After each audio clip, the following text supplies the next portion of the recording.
সুপ্ৰভাত মৰমৰ ছাত্ৰ ছাত্ৰীসকল, পোনপ্ৰথমে মই মোৰ ইউটিউব চেনেল KB আছামিজলৈ তোমালোক সকলোকে স্বাগতম জনাইছোঁ। আজি মই তোমালোকক পঢ়াবলৈ ওলাইছোঁ অসমৰ পুৰণি খেল-ধেমালি পাঠটি। পাঠটিৰ লিখক সুবোধ মল্লবৰুৱা। অসমৰ পুৰণি খেল-ধেমালি পাঠটিত সংসাৰ যাত্ৰাত আগুৱাই যাবলৈ হ'লে দেহ আৰু মনৰ কেনেদৰে উৎকৰ্ষ সাধন কৰিব লাগে। এটা সুস্থ শৰীৰ এটা জাতিৰ বাবে অমূল্য সম্পদ। সুস্থ শৰীৰ সুস্থ হ'লেহে এটা জাতি শক্তিশালী মনৰ অধিকাৰী হ'ব পাৰে। খেল-ধেমালিৰ মাজেৰে শৰীৰ সুস্থ কৰাৰ লগতে মনো সুস্থ হয়।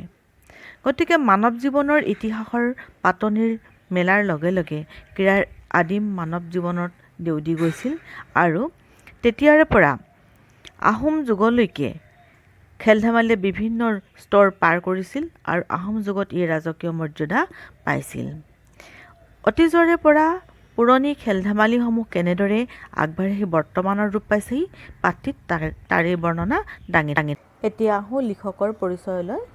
লিখক সুবোধ মল্লবৰুৱাৰ জন্ম হয় 1963 চনত গুৱাহাটীৰ আৰ্য বিদ্যাপীঠ মহাবিদ্যালয়ৰ পৰা কলেজীয়া শিক্ষা সম্পন্ন কৰি বৰুৱাই ভাৰতৰ ক্ৰীড়া সাংবাদিকতাৰ জগতখনত প্ৰৱেশ কৰে। 1987 চনত তেওঁ দৈনিক কাকত আজিৰ অসম আৰু নতুন দৈনিক উপ-সম্পাদক হিচাপে কাম কৰে। বৰুৱাই 1991 চনত অসমৰ পুৰণি আৰু সম্ভ্ৰান্ত কাকত দৈনিক অসমত যোগদান কৰে। বৰ্তমান এই কাকতৰ চিফ অৱ নিউজ ব্যুৰো হিচাপে কৰ্মৰত হৈ আছে। তেখেতৰ বিভিন্ন গ্ৰন্থৰাজিৰ ভিতৰত উল্লেখযোগ্য গ্ৰন্থ হ'ল এথেন্সৰ পৰা শ্বিলঙলৈ, 1 more 6, বিখ্যাত ফুটবলাৰৰ ল'ৰালিকাল, জীৱন যৌৱন ক্ৰীড়াংগন আৰু অসম ফুটবলৰ বৰ্ণিল যাত্ৰা। ছাত্ৰ-ছাত্ৰীসকল, এতিয়া আহোচোন পাঠটিৰ মাজলৈ। অসমৰ পুৰণি খেল-ধেমালি পাঠটিত প্ৰথম শাৰীতে কৈছে সুস্থ শৰীৰ এটা জাতিৰ বাবে অমূল্য সম্পদ। সুস্থ শৰীৰৰ অধিকাৰী হ'লেহে এটা শক্তিশালী জাতি আৰু এটা শক্তিশালী মন গঢ় লৈ উঠিব পাৰে। এনে মতবাদ আমাৰ জন্মলগ্নৰ পৰাই আছে।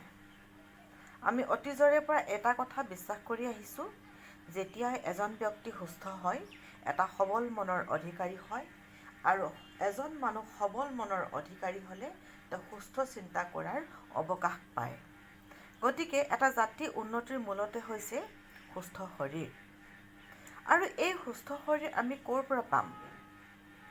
আমাক ইয়াত কৈছে খেলৰ ইতিহাস আৰু মানৱ জীৱনৰ ইতিহাস এটা মুদ্ৰাৰ ইপিঠি সিপিঠি। এজন ব্যক্তিৰ জন্মৰ লগে লগেই তেওঁৰ মনত কাম-কাজত প্ৰকাশ পায় ক্ৰীড়াৰ প্ৰতি অজানিত ভালপোৱা। আমাক ইয়াতে কৈছে যে খেলৰ ইতিহাস আৰু মানৱ জীৱনৰ ইতিহাস এটা মুদ্ৰাৰ ইপিঠি সিপিঠি। এটা মুদ্ৰাৰ এটা পিঠি নহ'লে যেনেকৈ মুদ্ৰাটো নচলে, ঠিক তেনেদৰে খেলৰ ইতিহাস আৰু মানৱ জীৱন এই দুইটা পিঠিত এটা মুদ্ৰাই অৱস্থান কৰিছে। আৰু এটা কথা জানিবা, যেতিয়ালৈকে খেল-ধেমালি খেলা নহয় তেতিয়ালৈকে এটা সুস্থ শৰীৰৰ গৰাকী হ'ব নোৱাৰে। আৰু এই খেল-ধেমালি মানুহে কেতিয়াৰ পৰা খেলে? এই খেল-ধেমালি মানুহে খেলে জন্মৰে পৰা। যেতিয়া এটা শিশু, এটা কেঁচুৱা যেতিয়া জন্ম হয়, চাবাচোন সি হাত ভৰি মাৰি আছাৰি কি কৰে? সি খেলা কৰে। আৰু সেই খেলেই হৈছে কি? সেই খেলৰ যোগেদিয়ে তাৰ কি হৈছে? শৰীৰৰ যিটো অভ্যাস, ব্যায়াম বা যিটো এক্সাৰচাইজ তেতিয়াই আৰম্ভ হৈছে। আৰু মানৱ জীৱনৰ স্বাস্থ্যৰ কথা আমি ক'বলৈ যাওঁতে সেই খেল-ধেমালিসমূহ জন্মলগ্নৰ পৰা গা কৰি উঠিছে। আৰু যাৰ কাৰণে মানুহে অজানিতভাৱে ক্ৰীড়াক কি হয়? ভাল পায়। এতিয়া সমাজ জীৱনত তোলপাৰ লগোৱা আমাৰ যিমানবিলাক খেল-ধেমালি আছে, ফুটবল, ক্ৰিকেট আদি, এই খেল-ধেমালিসমূহ আমাৰ জীৱনৰ এতিয়া অংগাংগী সম্বন্ধ আছে আমাৰ। আমি এই খেল-ধেমালিসমূহক এৰাই পেলাই আমি একোৱেই কৰিব নোৱাৰোঁ। কিন্তু আদিকালত এই খেল-ধেমালিসমূহতো নাছিল। তেতিয়া কি আছিল? এই খেল-ধেমালিসমূহ, এতিয়াৰ খেল-ধেমালিসমূহ তেতিয়াও খেল ধেমালিবিলাক আছিল বেলেগ নামত আছিল, অলপ বেলেগ ধৰণে আছিল। বিশ্বৰ সবাতোকৈ জনপ্ৰিয় খেল ফুটবলক তাহানি চীনত নাম দিয়া হৈছিল চু চু। তোমালোকে চাবা ইয়াতে কৈছে চু চু, দ্বিতীয় চত হস্যকাৰ, তাৰপিছত প্ৰথম চত হস্যকাৰ। আমি দ্বিতীয় চ আৰু প্ৰথম চ তাৰ ব্যৱধানটো জানা নহয়। দ্বিতীয় স্বৰটো হৈছে কি, আমি অলপ দীৰ্ঘ স্বৰে মাতোঁ আৰু প্ৰথম চটো আমি অলপ চুটিকৈ মাতোঁ। আমি সেই সময়ত কি হৈছিল, আমাৰ খেল ধেমালিসমূহৰ জন্মৰ আগতেই আমাৰ অসমত চীনত তেতিয়াই কি হৈছিল, ফুটবল খেলৰ আৰম্ভ হৈছিল আৰু সেই খেলক তেতিয়া নাম দিছিল চু চু। আৰু ইয়াৰ পৰাই আমি অনুমান কৰিব পাৰোঁ যে ক্ৰীড়াৰ প্ৰতি মানুহৰ কি আছে, দুৰ্নিবাৰ আকৰ্ষণ আৰু দুৰ্বলতা আছে। সেয়েহে ক্ৰীড়াৰ প্ৰতি আমাৰ অসমতো আদৰ বৰ বেছি আছিল। অসমৰ ইতিহাস আমি যদি গমি পিটি চাওঁ, আমি দেখা পাম আহোমৰ প্ৰথম ৰজা চুকাফাই যেতিয়া পাটকাৰ পৰ্বত পাৰ হৈ অসমলৈ আহিছিল আৰু চুকাফাৰ আগমনৰ লগে লগে যেন ক্ৰীড়াৰ ইতিহাসৰ এটা বৰ্ণময় যুগৰ আৰম্ভ হ'ল। খেল ধেমালি তাৰ আগতেও খেলিছিল, কিন্তু এই খেলে প্ৰাধান্য পাইছিল বা বিশালতা লাভ কৰিছিল এই আহোম যুগৰ পৰাই। আহোমসকলৰ সময়ত ক্ৰীড়াই বিশেষভাৱে প্ৰাধান্য পোৱাৰ বাবেই সেয়েহে কৈছে যে অসমৰ ক্ৰীড়া ইতিহাসত আহোমৰ গৌৰৱপূৰ্ণ দিন আৰু আমাৰ অতিকৈ আদৰৰ বিহুৰ কথা সোণালী আখৰেৰে লিখা থাকিব। আমি যদি খেল ধেমালিসমূহৰ কথা ক'বলৈ যাওঁ, বিহু আৰু আহোম যুগ অবিহনে আমাৰ খেল ধেমালিয়ে কেতিয়াও পূৰ্ণতা নাপায়। তোমালোকে চাগে কথাবোৰ বুজি পাইছা? অসমৰ ক্ৰীড়া জীৱনৰ ইতিহাসলৈ যদি আমি লক্ষ্য কৰোঁ যে এই জাতিটোৰ জাতীয় জীৱনৰ সৈতে থকা ক্ৰীড়াৰ যিটো ঐতিহাসিক সম্পৰ্ক, সেই সম্পৰ্ক আছিল বিহু আৰু ক্ৰীড়াৰ মাজত। বিহু আৰু খেল ধেমালিসমূহৰ মাজত এটা যুগমীয়া সম্পৰ্ক আছে, আগতেও আছিল, বৰ্তমানেও চেগা চুৰুকাকৈ হ'লেও ইয়াৰ কি আছে, সম্পৰ্ক আছে।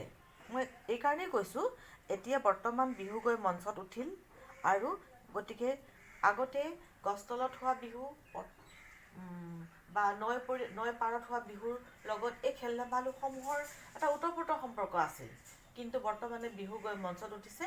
তৎসত্ত্বেও অসমীয়াই নিজৰ বাপতি সাহোন বিহুটিত যিখিনি আমাৰ নিয়ম বা পৰম্পৰা, এইখিনি কিন্তু মানি চলাৰ কাৰণে খেল ধেমালিসমূহো ইয়াৰ অন্তৰ্ভুক্ত কৰি খেলাই আছে বা খেলি আছে।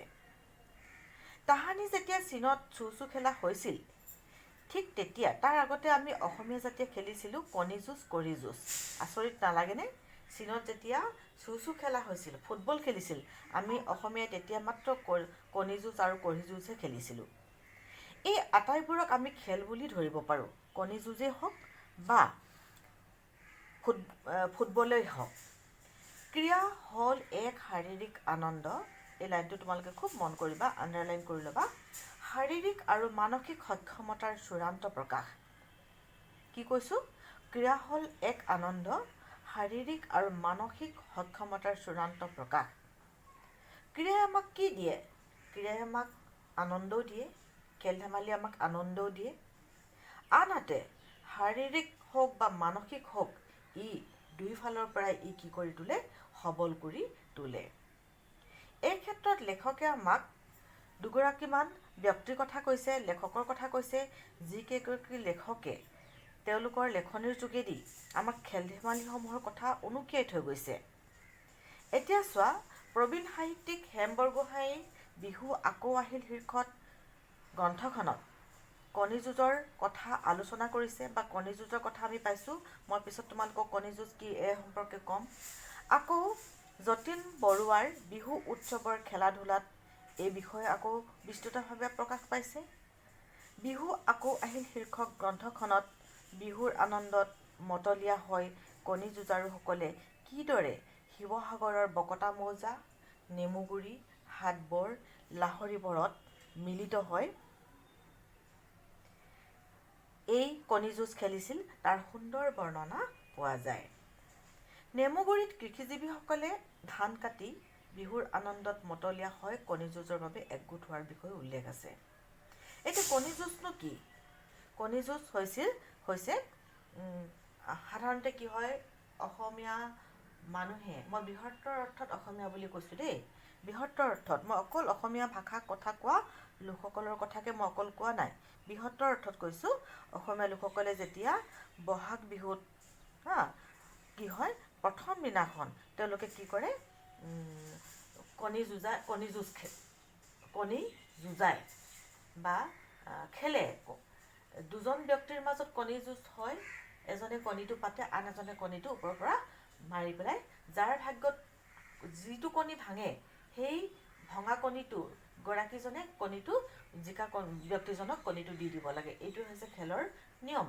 কিন্তু ইয়াৰ মাজত এটা অৰ্থ নিহিত হৈ আছে আমাৰ মাজত, যে যিজনে খেলটো জিকে সেইজনৰ ভাগ্য গোটেই বছৰটোৰ কাৰণে সুপ্ৰসন্ন হয় বুলি মানুহে বিশ্বাস কৰে।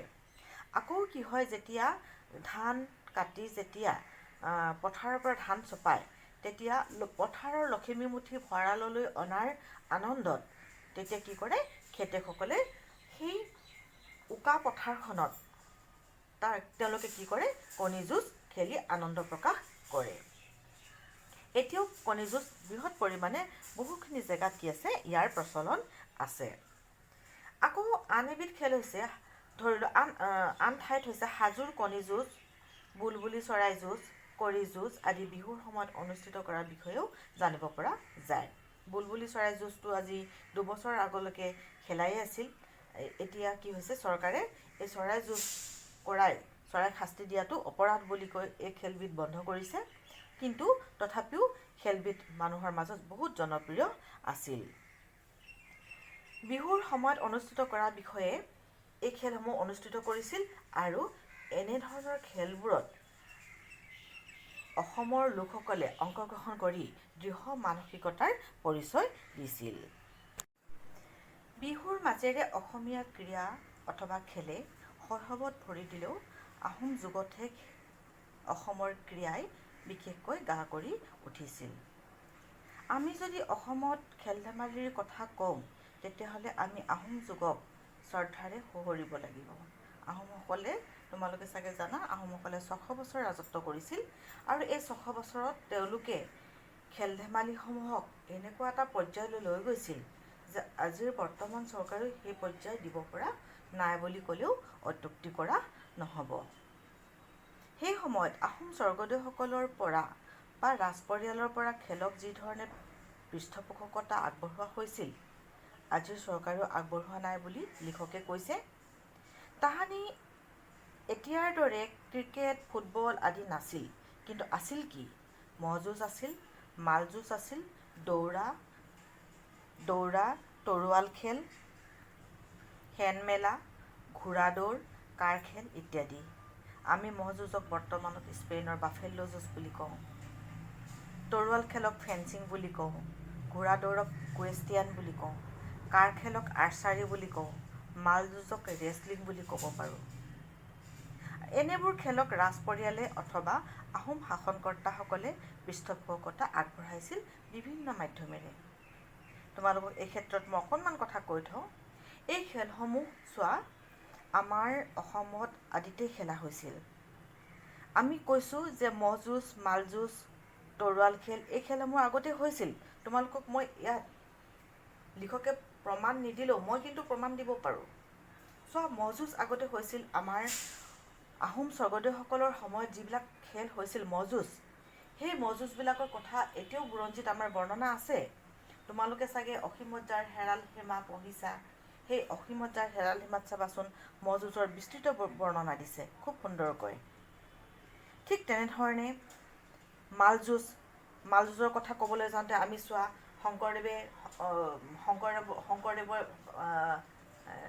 শংকৰদেৱে নিজেই লিখি থৈ গৈছে যে যেতিয়া তেওঁ কোচ ৰজা নৰনাৰায়ণৰ পৃষ্ঠপোষকতাত যেতিয়া তেওঁ কাব্য চৰ্চা কৰিছিল, তেতিয়া তাতে তেওঁ কাব্যত লিখি থৈ গৈছে যে যেতিয়া মাল মানে একোজন ডাঙৰ ডাঙৰ ব্যায়ামবীৰ মাল আহি যেতিয়া কি কৰিছিল, নৰনাৰায়ণ ৰজাক কৈছিল যে যুঁজ দিবলৈ আহিছোঁ, তোমালোকৰ মাল দিয়া।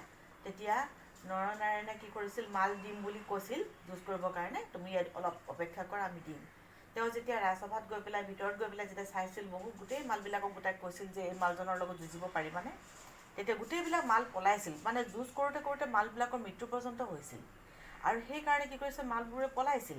তেতিয়া শেষত নৰনাৰায়ণৰ ভায়েক আছিল চিলাৰায়ো নিজেও এজন মল্লযুঁজাৰু আছিল, আৰু তেতিয়া তেওঁ কৈছিল যে কি, মাল আহিলে যুদ্ধ দিম বুলি কথা কৈলোঁ, এতিয়া লাজতহে পৰিলোঁ। শংকৰদেৱে এই কথাখিনি লিখি থৈ গৈছে। তাৰমানে কি, আমাৰ অসমতে অতি পুৰণি কালতেই কি আছিল, মালযুঁজ আছিল।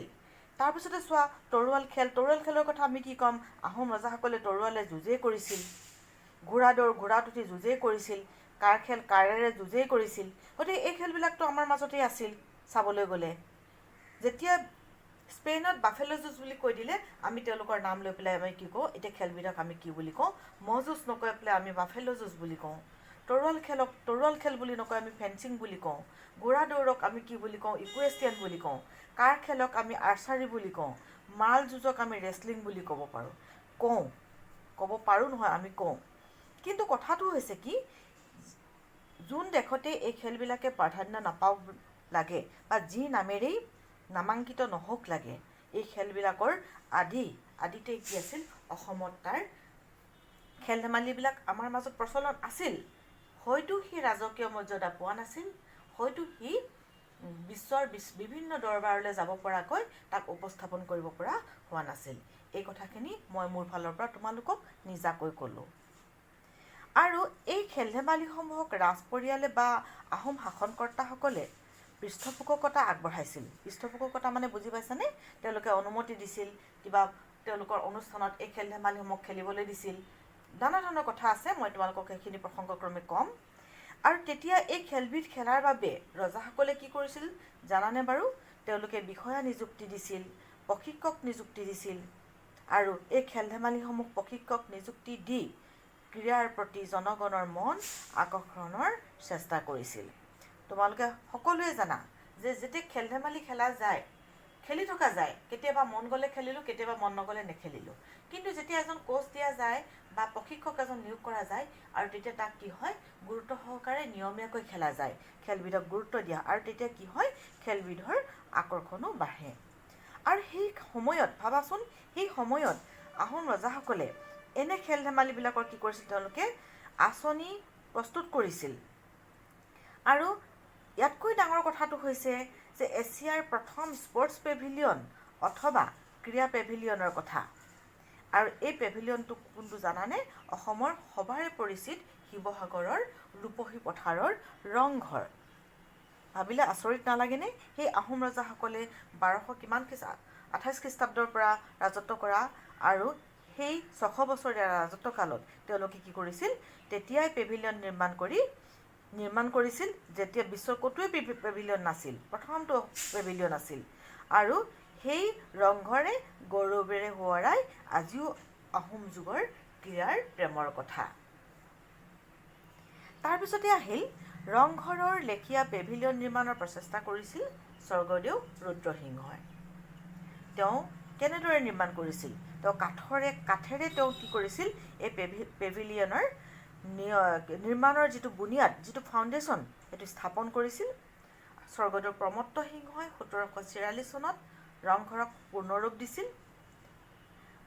88 ফুট দৈৰ্ঘ্য আৰু 36.5 ফুট বহল পেভিলিয়নত একেলগে বহি আহোম ৰাজ পৰিয়ালে কি কৰিছিল, খেল ধেমালিসমূহ উপভোগ কৰিছিল। আৰু বহুত তেওঁলোকৰ সেই সময়ৰ উমাল মুহূৰ্ত কিছুমান কি আছিল, সেই খেল ধেমালিসমূহৰ মাজত তেওঁলোকৰ সেই মুহূৰ্ত কিছুমান আছিল, যিবিলাক বুৰঞ্জীয়ে এতিয়াও ধৰি ৰাখিছে। এই 2 ফুট মোটা ইটাৰে ইয়াৰ বেৰ নিৰ্মাণ কৰিছিল। আৰু এই ইটাবিধ কেনেকৈ তৈয়াৰ কৰিছিল জানানে? তাৰ যিটো চিমেণ্ট তৈয়াৰ কৰোঁতে তেলাল মাছ, ইয়াত দিয়া নাই, তেলাল মাছ বুলি কওঁতে সাধাৰণতে বৰালি মাছৰ কথা কোৱা হৈছে। মাটি দাইল, কণী মানে হাঁহৰ কণী, চাউল মানে বৰা চাউল, এনেধৰণে কিছুমান বস্তু দি পেলাই কি কৰিছিল, চিমেণ্ট তৈয়াৰ কৰিছিল। চোৱাচোন, আমাৰ এতিয়া ইমান মোহঙা দিনত তেতিয়া আহোম ৰজাসকলে তেওঁলোকে দৌল দেৱালয়বিলাক স্থাপন কৰিবৰ কাৰণে তেওঁলোকে কি কৰা নাছিল, তেওঁলোকৰ চিন্তা চৰ্চাবিলাক কিমান উন্নত আছিল। আৰু এনেদৰেই নিৰ্মিত হৈছিল এছিয়াৰ প্ৰথমটো ক্ৰীড়া পেভিলিয়ন। তোমালোকে যদি এতিয়াও দেখা নাই, তোমালোকে শিৱসাগৰৰ যিবিলাক ঐতিহ্যমণ্ডিত যিবিলাক আমাৰ বস্তু, ৰংঘৰ, কাৰেংঘৰ, তলাতল ঘৰ, জয়দৌল, শিৱদৌল, জয়সাগৰ পুখুৰী, এইবিলাক তোমালোকে এবাৰ গৈ হ'লেও চাবা। আৰু এই পেভিলিয়ন নিৰ্মাণ কৰাৰ পিছত কিমানকেইটা বিধ্বংসী ধুমুহা আহিল। 1950 চনৰ যি ডাঙৰ ভূমিকম্প হ'ল, এই গোটেই প্ৰাকৃতিক দুৰ্যোগবিলাকে কি কৰিছে, সকলোবোৰ ধ্বংস কৰিলে। কিন্তু এই আহোম ৰজাসকলে সৃষ্টি কৰি থৈ যোৱা এই স্মৃতি চিহ্নসমূহ, তাৰ যিবিলাক ভগ্নাৱশেষ এতিয়াও আছে, সি এতিয়াও থিয় দি আছে। তাক কি কৰিব পৰা নাই, ধ্বংস কৰিব পৰা নাই।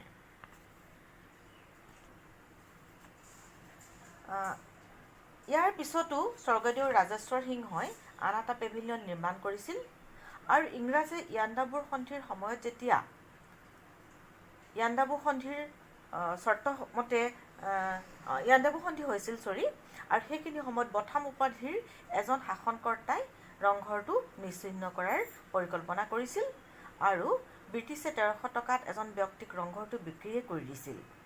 আৰু সেই ৰংঘৰটোক ভাঙি পেলোৱাৰো চেষ্টা কৰা হৈছিল। এই কথাষাৰ পৰাগধৰ চলিহাৰ এছপেক্ট অফ আছামিজ কালচাৰ নামৰ গ্ৰন্থত উল্লেখ কৰা হৈছে। কিন্তু যিয়ে নহওক, আমি নাজানো তাৰ ভিতৰৰ কথা।